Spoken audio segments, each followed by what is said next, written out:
से आज की बड़ी खबर आपको बता दें, इंडियन नेवी की ताकत में अब और इजाफा होगा। नौसेना के बेड़े में आईएनएस अरिघात अब शामिल होने जा रहा है। दूसरी न्यूक्लियर सबमरीन अरिघात बनकर तैयार हो चुकी है। देश को स्वदेशी न्यूक्लियर सबमरीन की सौगात आज मिलने जा रही है। राजनाथ सिंह, रक्षा मंत्री राजनाथ सिंह, एनएसए और नेवी चीफ भी इस दौरान मौजूद रहेंगे। बड़ी सौगात आज ये मिलने जा रही है और नेवी की ताकत आज बढ़ने जा रही है। नौसेना के बेड़े में आईएनएस अरिघात आज शामिल होने जा रहा है। तो बड़ी खबर आज की, देश को स्वदेशी न्यूक्लियर सबमरीन की सौगात आज मिलने जा रही है।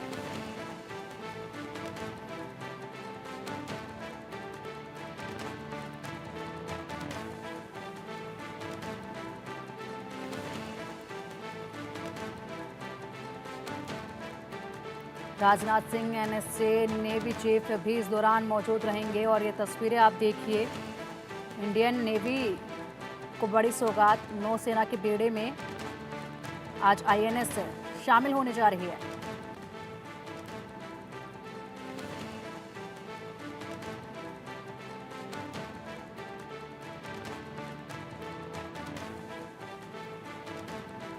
आज का दिन भारत की सुरक्षा क्षेत्र के लिए काफी खास है। आज भारतीय नौसेना को बेहद घातक कहे जाने वाली अरिघात परमाणु पनडुब्बी मिलने जा रही है।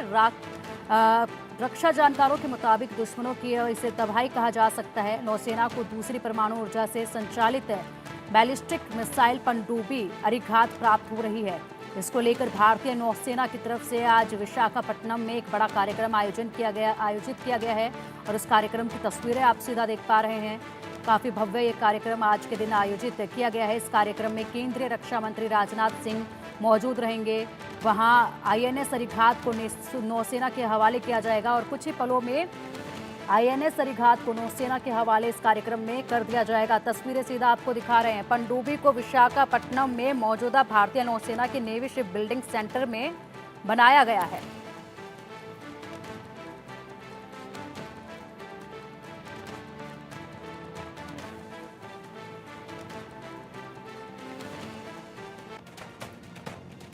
तो दुश्मनों पर घात करने के लिए अरिघात पूरी तरह से तैयार है। अरिघात आईएनएस अरिहंत का एक अपग्रेड वर्जन है।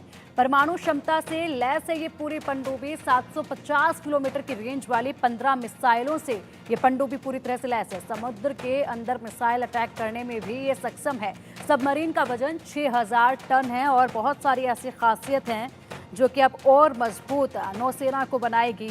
और इसकी सौगात आज देश को मिलने जा रही है, जिसकी वजह से आज एक बार फिर से ताकत बढ़ती नजर आएगी। अरिहंत की टेस्टिंग भी हो चुकी है और उसके बाद ये बड़ी सौगात दी जा रही है। आईएनएस अरिघात की खासियतें क्या हैं वो आपको बता देते हैं। इसकी चौड़ाई 11 मीटर की है और लंबाई 111.6 मीटर है। पानी के अंदर 24 समुद्री मील गहराई तक ये जाएगी। 9.5 मीटर की इसकी स्पीड है। समुद्र की सतह पर 12 से 15 समुद्री मील प्रति घंटे से 22 से 28 किलोमीटर तक की इसकी रफ्तार रहेगी। काफी कुछ ऐसी खासियत हैं।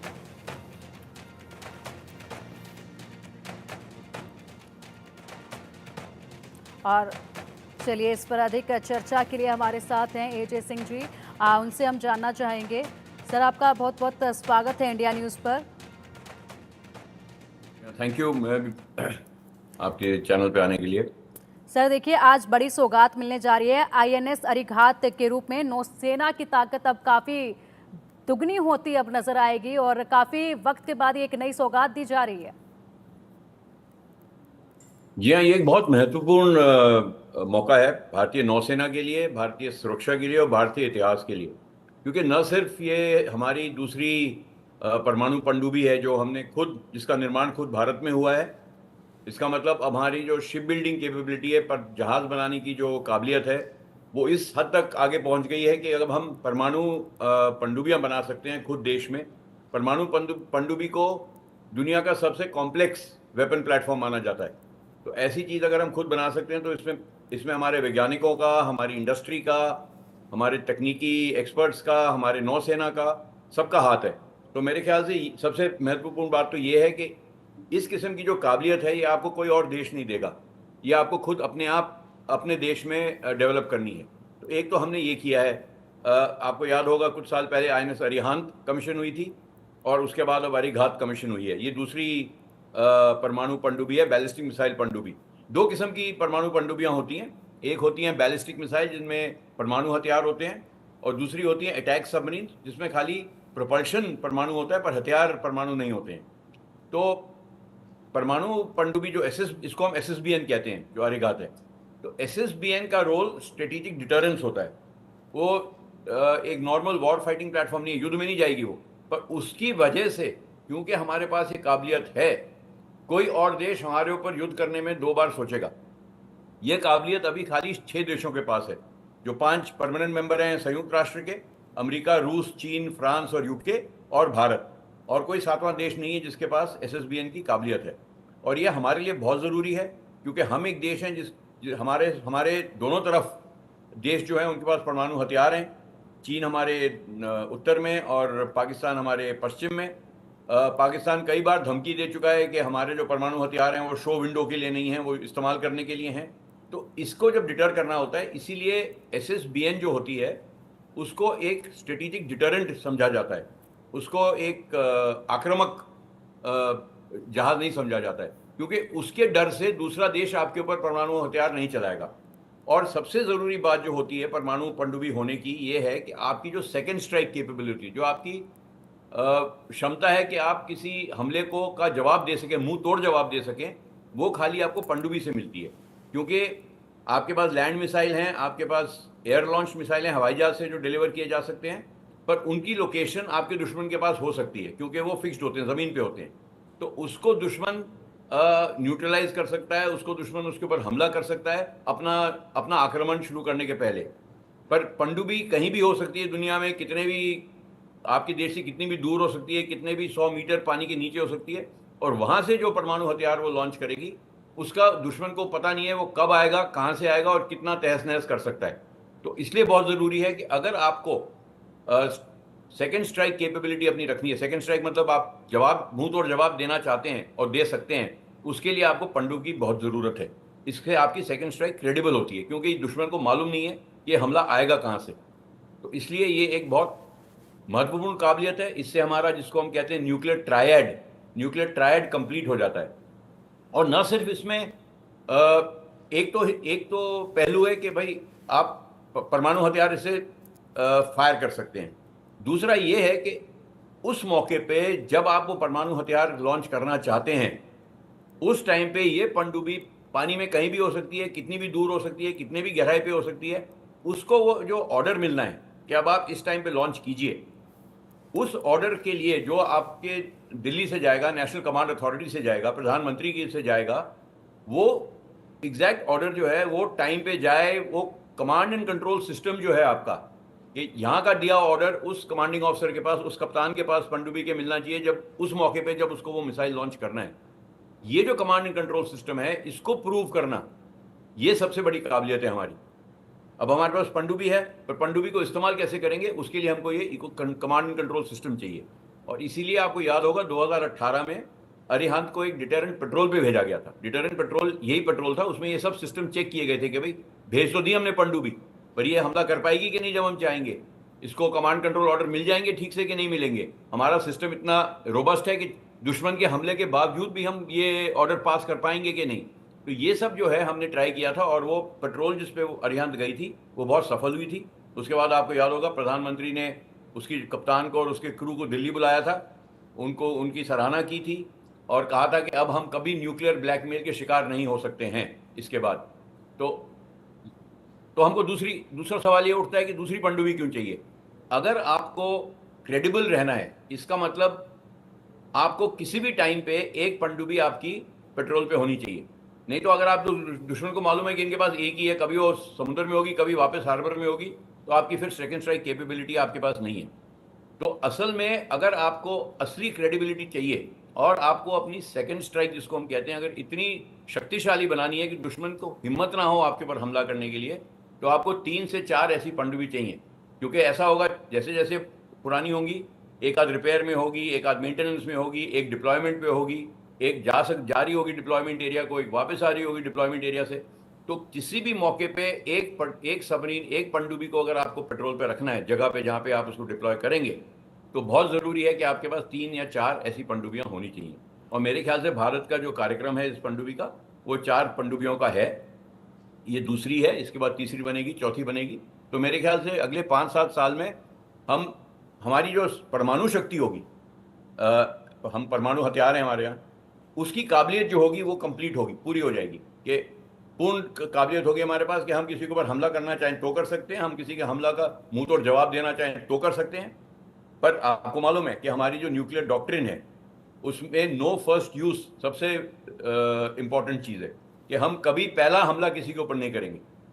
तो अगर आपने अपनी डॉक्ट्रिन में लिख दिया है कि हम पहला हमला किसी के ऊपर नहीं करेंगे, तो बहुत ही ज़्यादा ज़रूरी है कि आपके पास ये काबिलियत होनी चाहिए कि आप जो किसी के हमले के को रिस्पॉन्स में आप इतना मुंह तोड़ जवाब दें कि उसका पहला हमला करने की हिम्मत ही ना हो। इसलिए ये अरेघात की आज जो कमिश्निंग हुई है, ये जो हमारी नौसेना में शामिल हुई है आज, इसलिए इसका महत्व इतना है।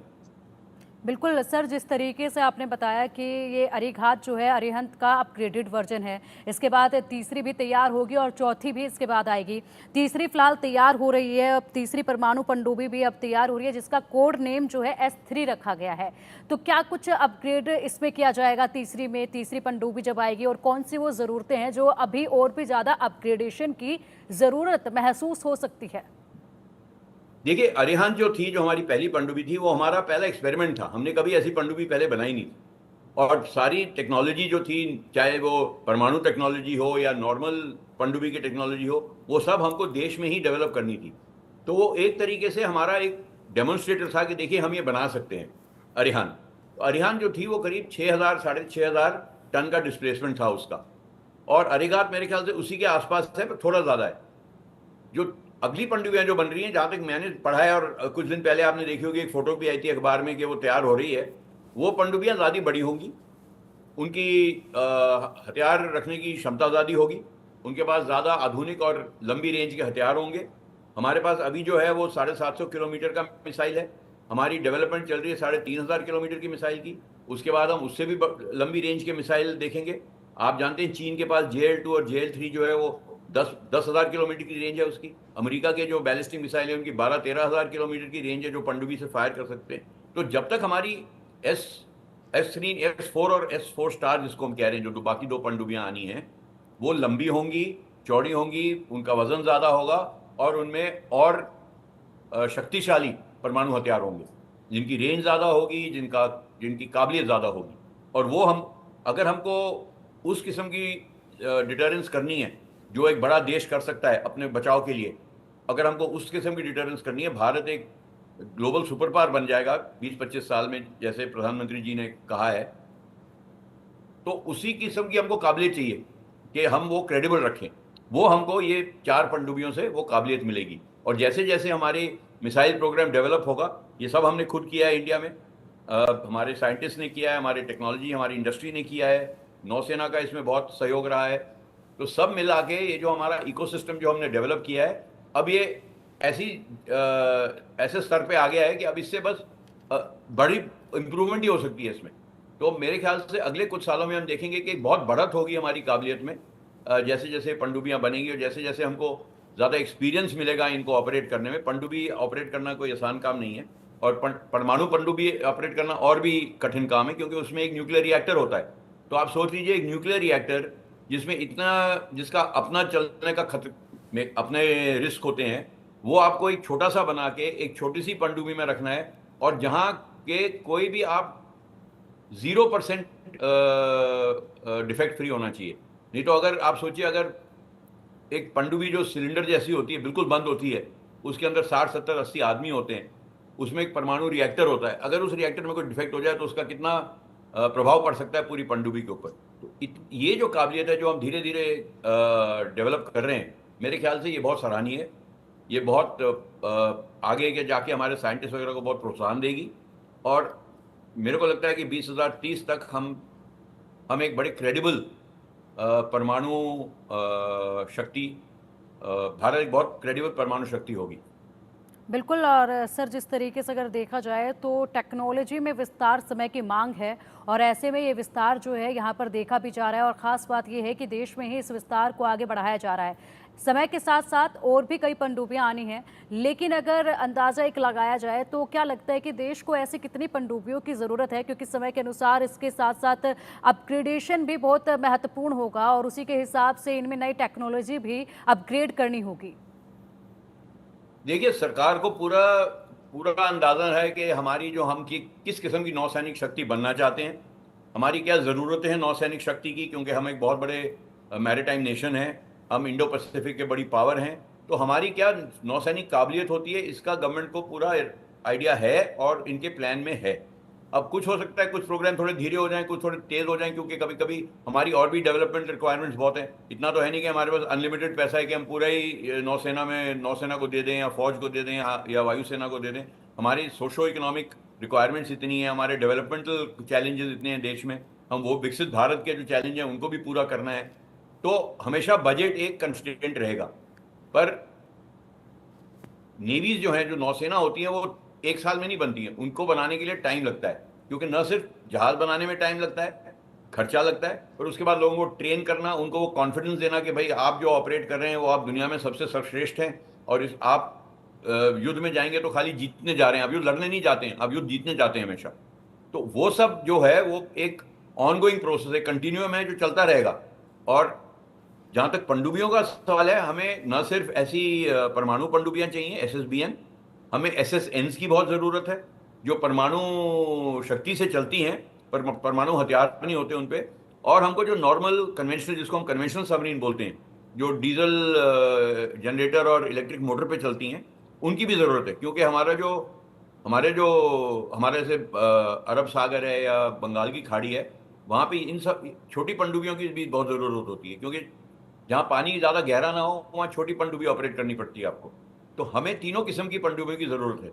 दुनिया में 3 ही देश हैं जो तीनों किस्म की पनडुब्बियाँ ऑपरेट करती है, एक रूस करता है, एक चीन करता है और एक हम करेंगे। और यूके ने और फ्रांस ने और अमेरिका ने खाली परमाणु पनडुब्बियाँ रखी, क्योंकि उनको लगता है कि उनके अपने पानी में आसपास उनको कोई खतरा नहीं है।